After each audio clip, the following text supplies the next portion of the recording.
Hello everyone, and welcome to today's webinar, which is entitled Nuclear Second Messenger Signaling, How Phospholipids, Bilirubin, and Inositol Phosphates Direct Control Gene Expression. I'm Eric Kenny. I'm in the Publications Department at ASBMB, and I'm very pleased to be moderating the session today. This webinar is part of ASBMB's Breakthrough Webinar Series, which is sponsored by the ASBMB Journals. And specifically, today's session is brought to you by the journal Lipid Research, which has been at the forefront of lipidomics and metabolism research for over 60 years. But as always, we have a few quick reminders before we start. So the first is that you're welcome to submit questions at any time during the talk using the Q&A feature at the bottom of your screen, and then we'll go ahead and address those during the dedicated Q&A session at the end of the presentation. Also, this webinar is being recorded, and the recording will be available on the ASBMB website. And then lastly, please note that for future webinars, you will need to register separately for each individual webinar.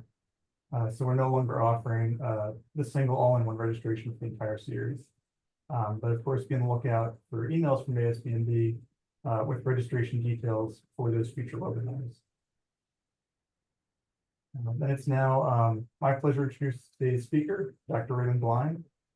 So Dr. Blind has led a very impressive career. He received his BS in molecular genetics at Fredonia State. He then earned a PhD in pharmacology at NYU, and he's completed postdocs at UCSF in pharmaceutical chemistry and cell molecular pharmacology. He's also been very active and generous in his educational outreach, including work in Tanzania, where he taught at an understaffed medical school. He is now an assistant professor of medicine at Vanderbilt, and there the Blind Lab investigates the signaling properties of nuclear second messengers. And they do this using tools from functional genomics, structural biology, and chemical biology. Today he'll be sharing insights into how nuclear phospholipids and metabolites like bilirubin and inositol phosphates directly influence gene expression. So without further ado, please join me in welcoming Dr. Blind. And Dr. Blind, the floor is yours. Okay, thank you very much. I will start screen sharing, and just one minor correction. I did get tenure, so, it's so I'm now an associate professor, so that's good, right? Sorry, congratulations. No, but thank you very much. I I appreciate it. That was recent. So, yes, thank you very much. I'm very honored to be giving this lecture. JLR, and in particular, a lot of people on the who are associate editors at JLR have been very helpful for my career personally. So I'm really honored that I was picked to do this. Thank you very much. So today I'm going to talk about how nuclear second messengers, the ones that I like, which are phospholipids, including sphingolipids, bilirubin, and inositol phosphates, directly control gene expression. And my lab has three kind of branches to it. We do a lot of structural biology and functional genomics, and we've just recently started doing a bunch of drug discovery, and I'll touch on all of these things today. And I'm at Vanderbilt, and it is fantastic here. Okay, we can get started. So what I study are nuclear receptors, and these are just lipid ligand regulated transcription factors. So most of them have the same structure of a DNA binding domain attached to a ligand binding domain. And the fun part of these proteins are this ligand binding domain because they're steric switches. So a drug or a small lipophilic molecule will bind to the ligand binding domain and cause an allosteric switch in the ligand binding domain. Often this helix 12 becomes more tightly associated with the rest of the body of the domain. And that opens up a new binding site for LXXLL containing transcriptional coactivators, which can then pile up at the promoter of different target genes, and that's how you get transcriptional activation. So because of this allosteric switch mechanism, these are really popular for drug design because they have a druggable ligand binding pocket. The two nuclear receptors that I study are SF1, or steroidogenic factor 1, and liver receptor homolog 1. And both of these are important in several different diseases. SF1 is really important in adrenocortical carcinoma or adrenal cancer and in endometriosis. LRH1 is important in pancreatic cancer and in type 2 diabetes. So we need agonists and antagonists for all sorts of diseases. So in order to get those antagonists and agonists, we need to understand how these receptors work at the molecular level. So one of the things that I'm interested in is what the ligands are for these two nuclear receptors that regulate them in the human body, I suppose. So a lot of work has been done on this, but I want to highlight some of the work done by Marion Suhr and Al Merrill. Marion Suhr and Al Merrill did a lot of work with SF1 as well as with LRH1, establishing that sphingolipids bind directly to SF1 and regulate SF1 activity, as well as some evidence for LRH1 as well. And they published a bunch of papers together in the late aughts through, I think, 2012 or so, something like that, before Marion actually passed away very tragically and suddenly. And so ASBMB and some other sponsors developed this Marion Suhr Distinguished Scholarship for undergraduates in her memory. And so I'm one of the students in my lab is following up on Marion's work and Al Merrill's work, and I'm really happy about that. But sphingolipids, including sphingosine, lysosphingomyelin, sphingomyelin, and ceramide, are all found associated with SF1, and we will touch on that. So sphingolipids are definitely ligands for SF1, and they repress usually SF1 activity as antagonists. And after that, that's when I kind of started working on SF1 as a postdoc. And I was leaning more towards understanding how phosphoinositides, in particular PIP2 and PIP3, regulate SF1 and LRH1 activity. And I was able to solve a bunch of crystal structures of SF1 and LRH1 bound to PIP2 and PIP3. And more recently, in my independent lab, we got this full-length structure of LRH1 bound to just a whole placeholder kind of lipid. So we still don't know what how the full-length structure of LRH1 or SF1 is modulated by these lipids. And then, so we got these, we were doing a lot of crystallography, and we also discovered that a particular kinase called IPMK, or inositol polyphosphate multikinase, you won't have to remember that name, you just IPMK is good enough. This is a multikinase that operates on PIP2 in membranes as well as inositol phosphates, and we'll explain more about that in a second. But as a postdoc, I was able to show that IPMK can phosphorylate PIP2 while the PIP2 lipid is actually bound to the nuclear receptor transcription factor, so independent of any membrane system. And also P10 can operate on PIP3 bound to this nuclear receptor and dephosphorylate it. And we showed in this paper that IPMK acts to activate SF1 transcriptional activity, and P10 will downregulate SF1's transcriptional activity through this mechanism. So that's all really cool, but there's many questions that remain and that I want to talk about today. So the first question that we'll address is other ways that IPMK regulates transcription. There's been a lot of work done by John York, Aaron O'Shea, Steve Shears, and many other people.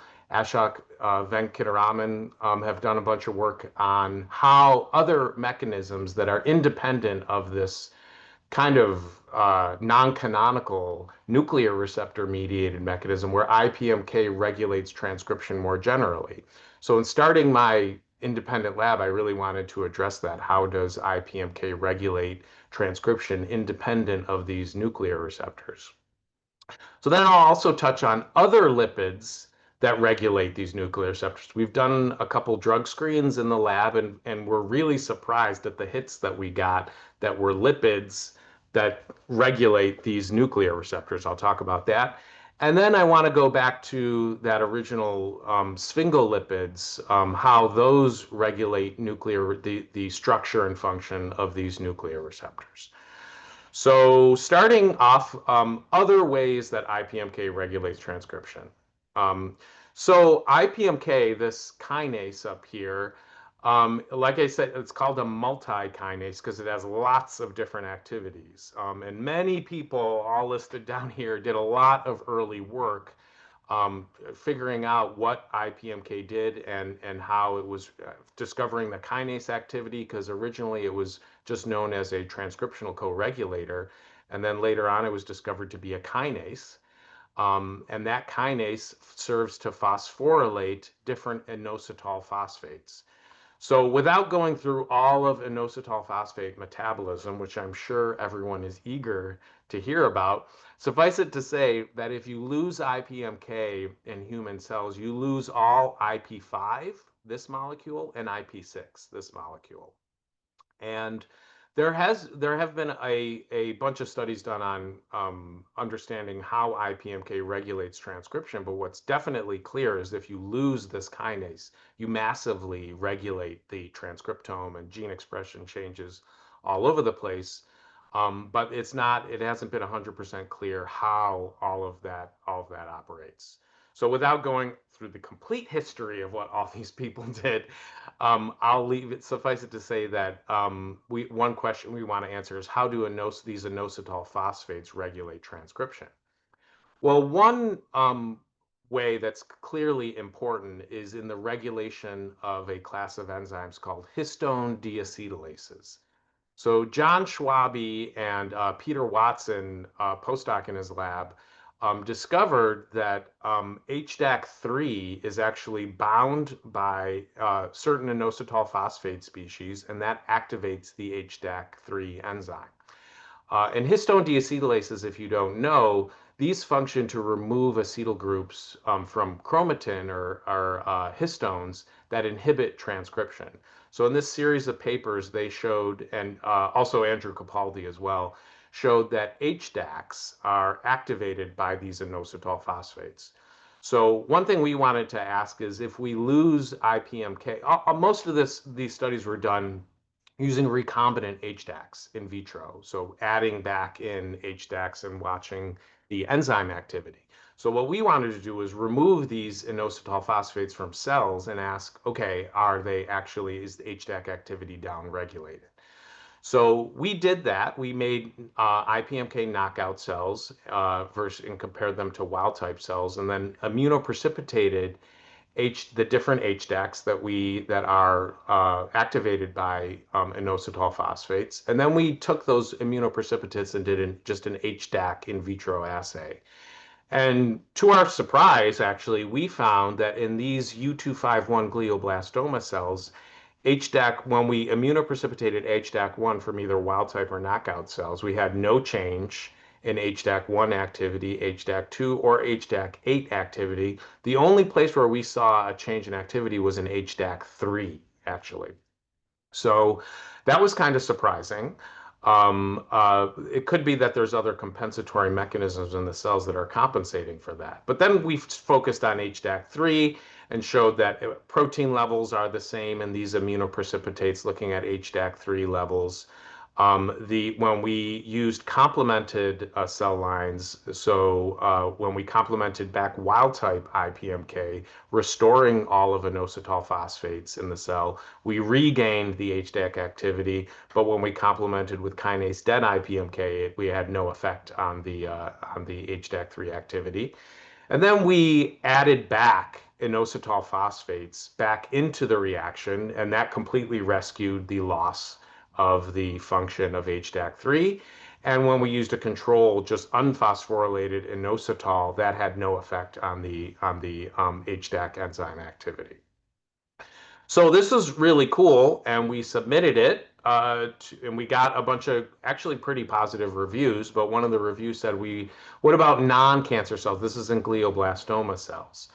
So in order to address this in non-cancer cells, we were involved in a collaboration with Xiaodong Wang and Steve Shears at the NIH, developing new IPMK kinase inhibitors. And I am happy to report that just 2 hours ago, I found out that this paper has now been accepted into Journal of Medicinal Chemistry. So that's accepted now, actually. So using these kinase inhibitors against IPMK, my lab's applauding it there, so it's pretty cool. The kinase inhibitors, we were able to use just any cell line that we wanted to. So we went and used wild type mouse embryonic fibroblasts and showed that a very tiny effect size, but we were able to get a statistically significant decrease when we treated with these IPMK kinase inhibitors in these wild type MEFs. But when we looked at whole cell extracts, so not immunoprecipitating HDAC3, but just the whole cell extract, we didn't see any change in the overall HDAC activity of these cells. Again, consistent with these data showing that it's really only HDAC3, a small subset of the HDACs that are actually being regulated. And then we added TSA, trichostatin A, to show what the total HDAC activity is in these either immunoprecipitates or in these extracts. So that was great. We did it in a non-cancer cell line. But then we wanted, and there's a lot of data I'm not showing you. We did transcriptomes. We did ChIP-seq against the HDAC or the histone acetylation in cells, showing that all of those change. But we wanted to address the direct effects of IPMK loss on transcription if those are directly due to HDAC3 regulation. So using these inhibitors that we had helped characterize and that Xiaodong Wang and Steve Shears developed, we treated cells over just a pretty rapid time course, only 24 hours, and then looked at the transcriptome of those cells. And then we also compared that transcriptome to an HDAC inhibitor that is selective for HDAC3. It's not absolutely, specific, but it's certainly selective for HDAC3. And at 8 micromolar, it is fairly selective for HDAC3. So then what we did is we compared these transcriptomes to each other and found out of these 3,000 genes that are regulated by IPMK, 1,000 are also co-regulated by both the HDAC inhibitor and the IPMK inhibitor. And if you do the statistics, that is not random. That is basically these two inhibitors of HDAC3 and IPMK are inhibiting the same subsets of genes. And further, those genes are both being regulated in the same direction. So out of these 1,078 genes that are both regulated by the HDAC inhibitor and the IPMK inhibitor, when we sum those log two-fold changes, all the dots spread out from zero, and only 28 collapse to the middle. And that demonstrates that all of the genes, 1,050 genes, are being regulated in the same direction. So if a gene is being downregulated by the IPMK inhibitor, it's also being downregulated by the HDAC inhibitor. And only 28 out of these 1078 are in the opposite direction. So lots of more data in there. It's on bioRxiv. Please check it out. But we can conclude that IPMK kinase activity regulates HDAC3 in glioblastoma cells and in MEFs. This has also been shown by other people as well at this point. An IPMK inhibitor regulates similar genes as an HDAC inhibitor, and they're 97.4% in the same direction. That's pretty convincing to me that these two inhibitors are doing very similar things to the transcriptomes. And IPMK inhibitors might, in a biomedical sense, enhance the selectivity of HDAC3 selective inhibitors in various different cancers where HDAC3 inhibitors are being used in clinical trials. So the second quick story that I'll tell is what are the other lipids that regulate these nuclear receptors? And so we did a screen a couple years ago, looking for new ligands for LRH1. This is the other nuclear receptor that we work on in the lab. And we discovered bilirubin in this screen. That's not what we were looking for at all. I am the phospholipid person with these nuclear receptors, not the bilirubin person. I really wasn't looking for this to be a ligand. But we did some computational analysis by Anna Chan Gonzalez and mainly Zeneb Haradapur, who were both postdocs in the lab. Zeneb has gone on to start her own lab now. We did some computational analyses, MD simulations, and show that it's stable and that induces some really interesting conformational changes in the nuclear receptor that correlate with increased binding to co-regulator peptides, at least in the computer. So then, of course, we wanted to ask if bilirubin can actually bind pure recombinant LRH1 in vitro. And a lot of this work was done by Claire Loy in the lab after the reviews came back. And you could see that the dissociation constants in 4 different independent orthogonal assays all come out to about 10 micromolar. And all these are saturable with okay R squareds. Not the best, but good fits to a single site model. And some of the assays were able to do pocket mutants that of LRH1 that do not bind to any ligands and are apo by mass spectrometry, and that they have dramatically decreased affinity and binding to LRH1. Further, we were able to show that this binding is functional with recombinant protein. When ligands bind to LRH1, that increases or changes the affinity of different co-regulator peptides. And in all the 3 co-regulator peptides we tested, we saw bilirubin-inducing changes to the affinity of these LXXLL containing peptides. So, okay, it binds saturably to the purified ligand binding domain and changes its function in vitro. Does bilirubin regulate LRH1 in living cells? So we did that in HepG2 cells, which express endogenous LRH1, the nuclear receptor that we're studying. And we did a lot of transcriptome analyses analyzing these genes for ChIP-seq LRH1 genes, and they overlap completely, but I'm not showing you that data. What I'm showing you here is just the genes that were regulated, and then we knocked down LRH1 using siRNA in these HepG2 cells. And what we were expecting to find was that a few of these genes would go away, the differential expression would go away, and that those would be the LRH1 dependent genes. But what we found was that almost all of them went away. So the response of these HepG2 cells is completely dependent upon full expression of LRH1.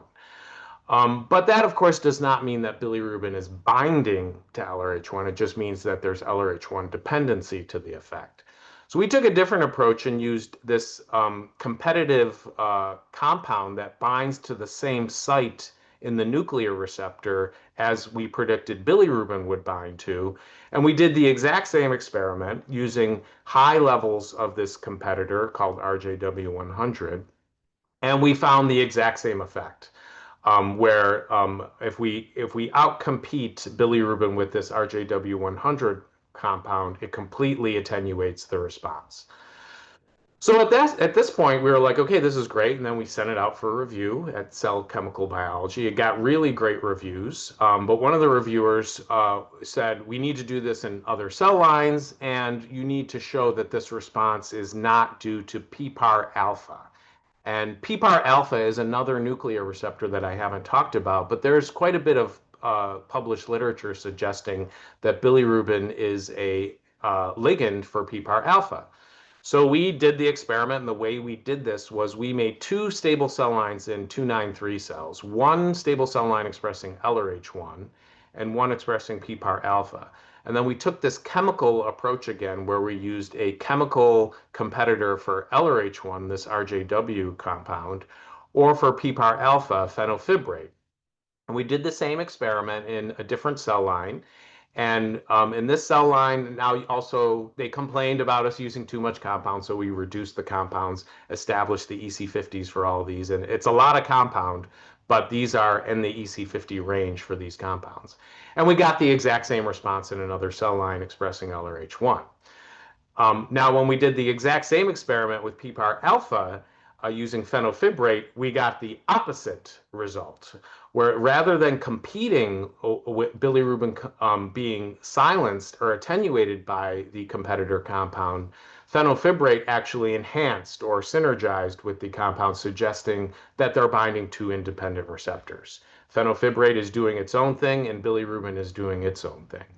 So all of this together strongly suggests at least that LRH1 is definitely a target for bilirubin in several different independent cell lines and in the liver. So we can conclude that bilirubin directly and saturably binds LRH1. It specifically activates LRH1 in luciferase assays. I didn't show you that data. Really cool. It's in the bioRxiv paper. Uh, Bilirubin selectively activates endogenous LRH1 ChIP-seq loci. I didn't show you that data either. I did show you that the bilirubin response requires LRH1 and HepG2 cells, and chemical competitors of LRH1 attenuate that bilirubin response. And altogether, we think this is very strong evidence, barring a crystal structure, which we're working on, that bilirubin is a regulatory ligand for LRH1 in the liver. And we can talk about, the physiological consequences of that. Okay, last story. How do sphingolipids regulate these nuclear receptors? So I told you before that, well, this is a project that Alexis Campbell, a PhD student in the lab, has taken up and is doing a phenomenal job on. She's just fantastic student. And this is building off of, again, work from Marion Sewer and Al Merrill, showing that certain sphingolipids were found bound to SF1. Now, this is the other nuclear receptor, SF1, that we deal with. In particular, sphingosine and lysosphingomyelin were found associated with SF1 extracted from H295R adrenal cancer cells. And this is really surprising because it's kind of the opposite of the cellular abundance of sphingomyelin and ceramide, which Al Merrill quantitated in these H295R cells, which are very high levels, as you would expect, of sphingomyelin and ceramide, but very low levels of sphingosine. And they didn't quantitate lysosphingomyelin, but I'm sure, well, I'm not sure, but we haven't tested, but typically lysosphingomyelin levels are very low. It's a bioactive lipid. So Alexis wanted to start out by using a fluorescence anisotropy approach, a little bit more biophysical and quantitative, to determine what the binding affinities were for sphingomyelin and ceramide. And she was able to do that, got very nice binding curves, and showed sphingomyelin is about 74 nanomolar binding to SF1, and ceramide is about 173 nanomolar. However, we were a little bit surprised when she determined the affinities of lysosphingomyelin and sphingosine, showing that although these two sphingolipids are preferentially bound to SF1 extracted from these adrenal cancer cells, they actually are binding with very poor affinity to the receptor, to the isolated ligand binding domain. So you can see it's almost, 100-fold worse binding for lysosphingomyelin and as well as for sphingosine. And, this is just in one FP of fluorescence polarization assay, but we have high confidence, at least in these numbers from this one assay. So then we wanted to ask, okay, we have kind of differential binding of these two different phospholipids here. Alexis then asked, do these different sphingolipids alter the function of the pure recombinant SF1? And she found that yes, they do. Sphingomyelin bound to SF1 alters the interaction with this DAX co-regulator peptide, which is an LXXLL containing peptide. And it changes the affinity. The affinity is 2.3 micromolar for sphingomyelin bound SF1, but ceramide bound SF1 is much better affinity for that DAX peptide, 0.93. So that suggests that ceramide is increasing the affinity of SF1 to bind to this transcriptional co-regulator, and sphingomyelin is decreasing the affinity for this particular co-regulator. And of course, Alexis is now working on different co-regulator peptides, and if there is a difference here between ceramide, sphingomyelin, as well as between sphingosine and lysosphingomyelin. So those data are forthcoming, hopefully. The next thing Alexis wanted to do is ask, okay, what's really missing from the literature is any crystal structure of SF1 bound to any sphingolipid. So voila!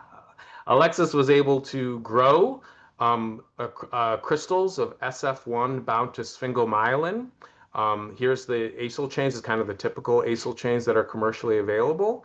And so this is not done. She's still refining it, but it's a 2.3 angstrom data set, and she's got fairly good numbers already, but we're not done refining it.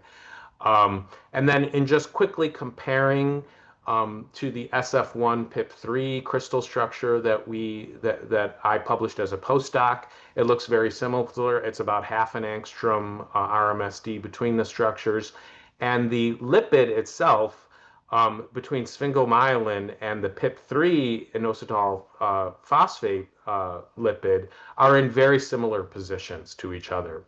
This is not done refining yet, so we're not really ready to conclude that they're exactly the same, but they look very similar. And importantly, the phosphate in sphingomyelin is in the exact same position as the glycerophosphate in the glycerolipids, which is a question. And of course, ceramide doesn't have this phosphate, so it'll be very interesting to see what the crystal structure is of SF1 bound to ceramide. But she's working on that right now as we speak. So what we can conclude is sphingomyelin and ceramide bind SF1 better than sphingosine and lysosphingomyelin, at least in the assay that we're using. Sphingomyelin and ceramide differentially alter SF1 co-regulator recruitment in LXXL peptide binding assays. And we have a crystal structure of SF1 bound to sphingomyelin in the TIF2 peptide, and that will be forthcoming in the literature at some point. So we do a bunch of drug discovery, functional genomics, and structural biology. I gave you a little taste of 3 stories that we have ongoing in the lab right now. And these are the major contributors to those stories. And I want to thank all these people.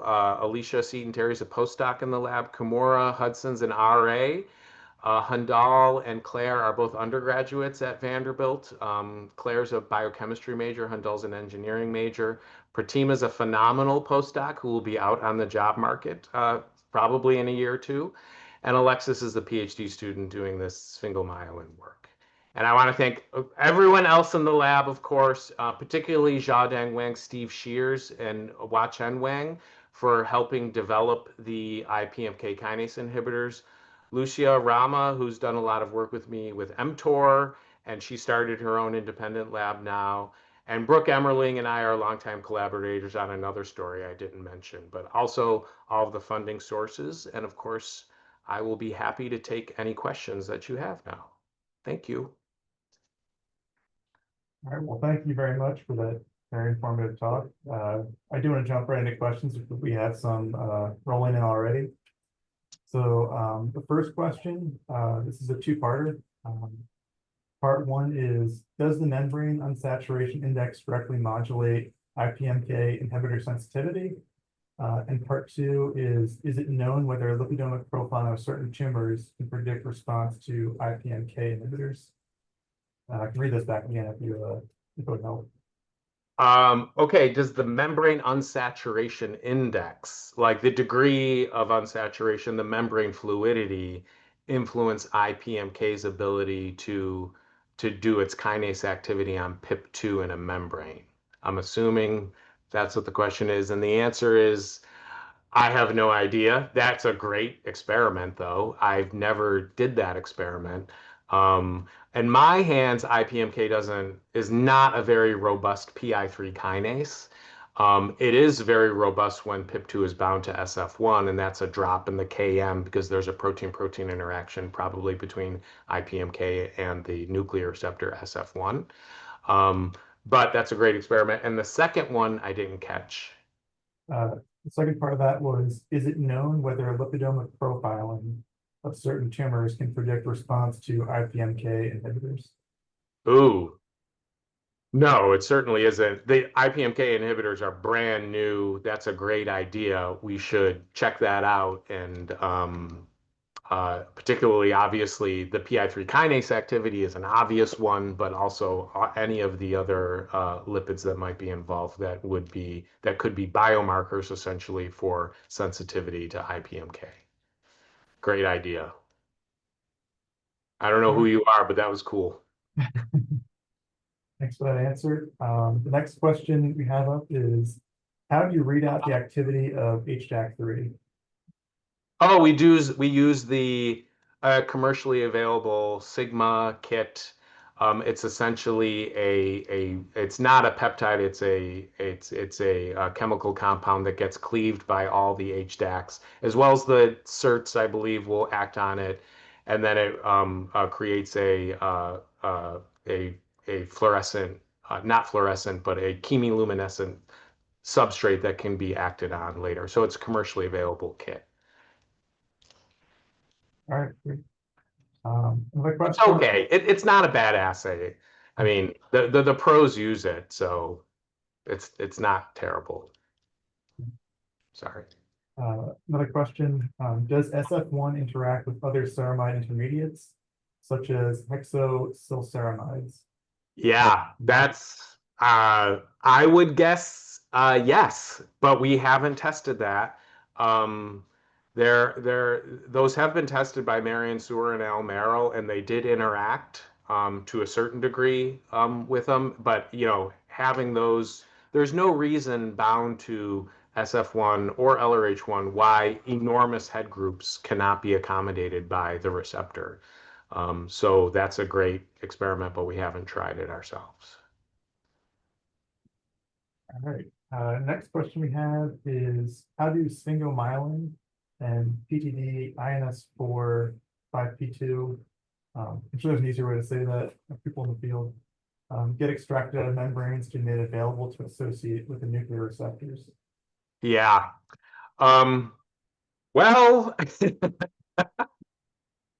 nobody knows the answer to that question, myself included. What I can say is that when we take these nuclear receptors and use the recombinant protein in vitro purified, they act just like phospholipid transfer proteins in vitro.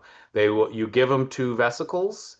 They will bind with different affinities, of course, to each individual lipid, but they will extract the lipids from the membrane, no ATP required, extract them from the lipid and move them to the other vesicle until equilibrium is reached, just using entropy essentially to drive that reaction. Um, Now, that's something I want to do. I want somebody in my lab to get interested in phospholipid transfer and actually start to characterize the rates at which phospholipid transfer by these nuclear receptors is driven, so we can compare it to more well-established, like phosphoinositide transfer protein and things like that. But that nobody knows. It's a great question, though. All right, we've got another one. Cindy asks, have you tested the various forms of inositol phosphates, such as IP1, 2, 3, etc., on the activity of these receptors? Yeah, on the activity of the receptor, the nuclear receptors, no. I actually tested if there was any change in the phosphorylations that are known on the nuclear receptors, and there was no change to that.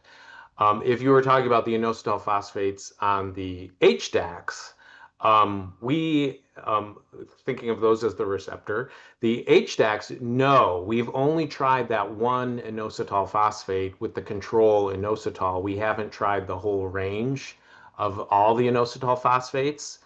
Um, yeah, that it's just that is it's like getting the actual HDAC activity assay to work with these immunoprecipitates from these glioblastoma cells is actually quite difficult. We don't get a lot of HDAC3 from the assay, from the IPs. Now we could scale it up and everything to get more protein, but it would be a lot to do that. So for now, we are just leaving it as just the one IP456 that we've tried. Maybe the reviewer will want us to do that. All right, another one, the follow-up to the last one, is HDAC3 nuclear or cytophilic?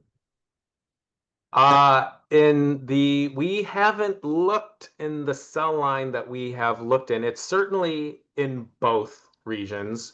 I certainly the most well characterized or the most famous activities are nuclear, but the HDACs do have activities on deacetylating proteins. Those are established in the literature.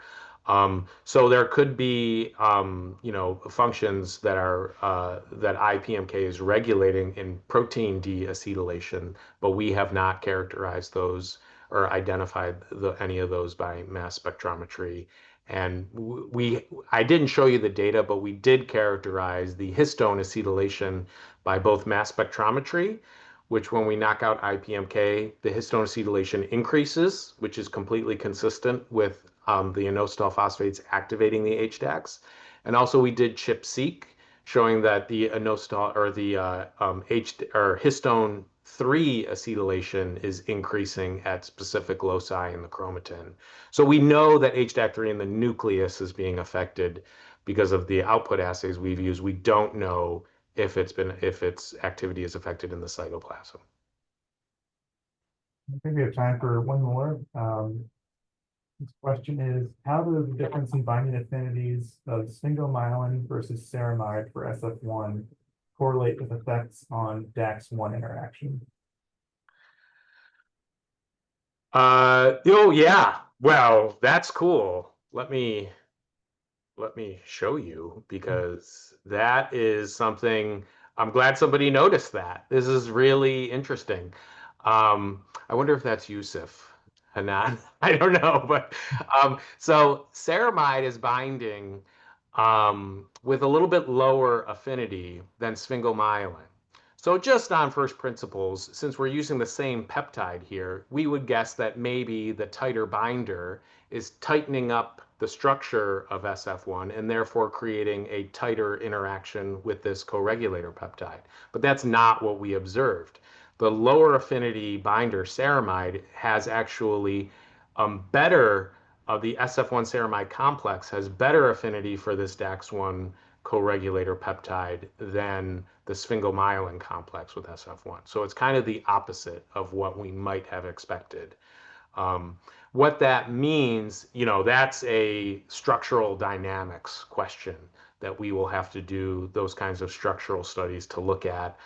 It'll be very interesting, though, to compare two crystal structures of ceramide bound to SF1 versus sphingomyelin bound to SF1, which I think, it's pretty feasible that we can get ceramide. Alexis has gotten it to bind, and it's just a matter of the crystallography. And there's other ways we can do it as well, like hydrogen deuterium exchange and NMR. So I think we're going to get the answer to this question. We might not have atomic resolution, though. So. All right, well, thank you so much for fielding those questions. We're almost at the end of our time, but I wanted to give you a chance to share any final takeaways, thoughts on anything upcoming people should be on the lookout for. Yeah, well, this paper, this compound paper will be coming out soon. Like I said, that just got accepted 2 hours ago. Well, minor revisions, we got to change some wording, whatever. And then, yeah, this story about bilirubin should be coming out in short order. And this, Alexis's story might take a little bit longer. Depending how eager she is to graduate, the kids, they all want to get out early. But we'll see if she can at least get ceramide. I think she's really gunning for that. Yeah, and so yeah, all 3 of these stories should be out at some point in the near future. We also have other stories that I didn't talk about at all that will be coming out, so you can just look for those as you're able. So thank you Sounds for your good. attention. I appreciate this opportunity. Thank you for sharing your time and expertise. Thank you for everyone. Thank you to everyone for attending, and please be on the lookout for next month's breakthrough webinars, Today's BMD. Thank you so much. Thank you.